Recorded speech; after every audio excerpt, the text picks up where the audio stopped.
Good morning, everybody. Hello. Hi. This is Jody Hamilton sitting in on the Stephanie Miller Show for Mama. She is with her mama. That's right. Mm-hmm.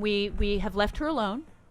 Yep. So she can be with Mom. Yes, exactly. Please Focus on the keep sending- priorities. Yes, please keep sending love and light to her and her mommy. It's very important. 323-410-0458 is the number. 7 minutes after the hour. So Zoe, is it Zoe or Zoe? Zoe. It's Zoe, because I have a niece named Zoe. Right, So yeah. it gets very confusing. The first time I booked her on the show, they were very emphatic. It is Zoe. Because she not doesn't Zoe. have the umlaut over the E like my Right. niece does. Right. 'Cause then it would be Zoe. It's kind of like some Danas are Dana. Right. Yeah. And that's weird. I know. There should be two N's. I know. Exactly. Spell it correctly. Yes. I know a short A when I see one. So you're saying Dan is not joining us in the 8 o'clock hour? Dana is. Correct. Right. That is true. And so Zoe is absolutely right. In fact, we have new information. Wow. That 2 weeks after Election Day, there was more stuff Yeah. running More amok. memos. More memos. Jason Troupis, Troupis, Troupis, Troupis. Okay. He was a lawyer for Donald's campaign. I keep saying Donald because Mary Trump says to say Donald. Yes. For Donald's campaign in Wisconsin, he received a memo setting out what became the rationale for the strategy to put in place alternate slates of electors. The memo from another lawyer, Kenneth Chesbrough, may not have been seen, basically naming their own electors in hopes that they might succeed in flipping the outcome. This is just crazy. Donald's campaign was seeking to buy itself more time. Yes. And the idea was that their real deadline was not December 14th, but January 6th. One of the tidbits I noticed in that article, too, was they talked about how I think it was in Wisconsin in particular, they said, oh, no, but you need to be in the Capitol on the 14th because that's the day that they certify the electors. Like weird little tidbits that are all like, oh, these things all connect. Well, and they taped themselves in Michigan. Yeah. I loved watching that when Rachel put it on. She's like, they videotaped themselves trying to get in and saying, no, we're the electors. And I love the security guy going, no. He was the best bouncer I've ever seen in my life. He's like, you don't have a wristband. Yeah. You're not the right age. You're not getting into this nightclub. Thank you very much. Can't even grease his palm with a 20. Yeah. I mean, they probably tried. I've got a celebrity They story. had a fake $1,000 bill. Yeah. This reminds me of a celebrity story for you that you'll appreciate. Okay. I went to a premiere for FX Comedies when Charlie Sheen had his show. Okay.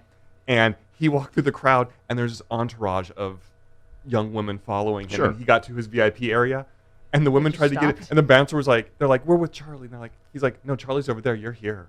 Yeah. No. They were so upset. It's very funny because do you guys remember Spice, the nightclub here? It was on La Brea in Hollywood. No. It was on La Brea and Hollywood Boulevard. It was on the corner I think there. I know what you're talking about. And it was a Thursday night nightclub in that venue. Oh, yeah. I know the okay. venue. I don't think I ever went there, but I know the Yeah, venue. I went there in like the late 90s. I don't know if it Yeah. was called Spice. I went in the early 90s, Okay. and my brother had called me one night. I was staying at my sister's. She was out of town. And he's like, what are you doing?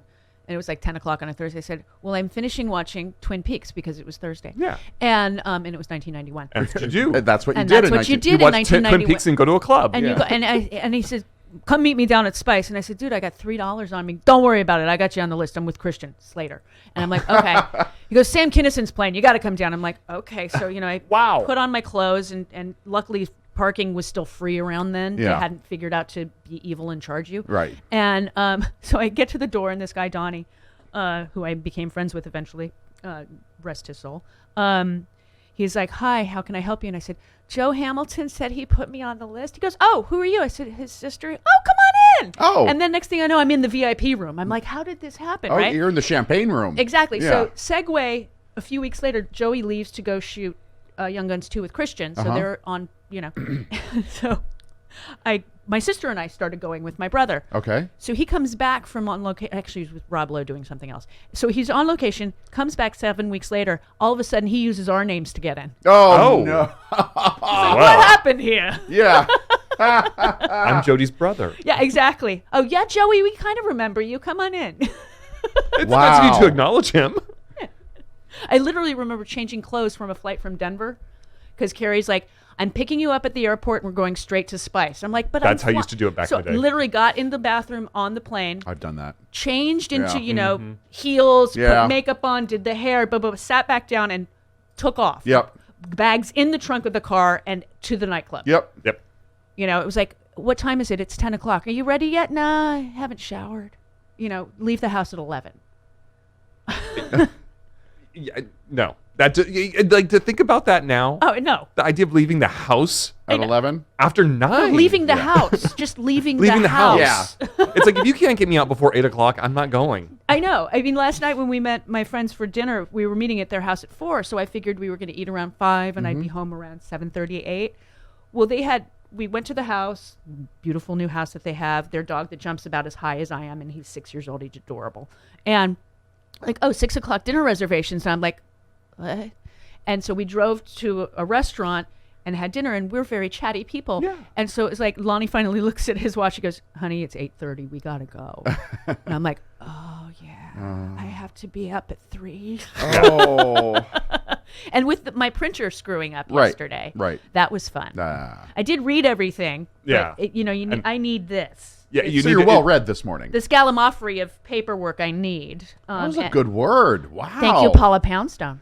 Yeah. Gallimaufry. You don't It's hear a that every very day. good word. Yeah. And Paula, if you are listening, and I'm sure you are, I learned it from her podcast. Nobody listens to Paula Poundstone because it is in her vocabulary song. Because somebody listens to Paula Poundstone. I do. Yeah. I do. It's a very funny show. Yeah.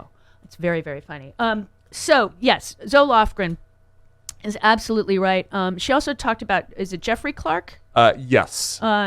His role. Okay. This is important. We have direct testimony from other witnesses about his role, and we'd like to pursue that with him. And we think it's an important part of the story. Yeah, I think so. Yeah. I think so. And they're getting, they're going to get Pence's, Pence's records. Yay.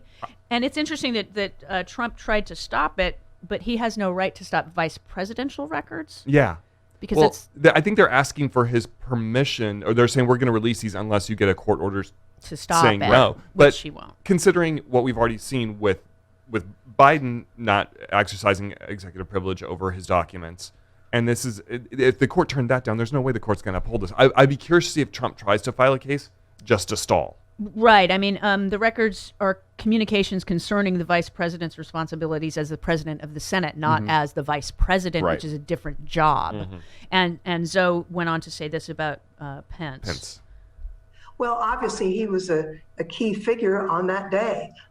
He was the one who opened the envelopes. It's very clear. We know from the other documents and other witness testimony, as well as public statements, that the former president wanted the former vice president to violate the Constitution, overturn the election. This weekend, the president said so directly, that he asked the former vice president to overturn the election.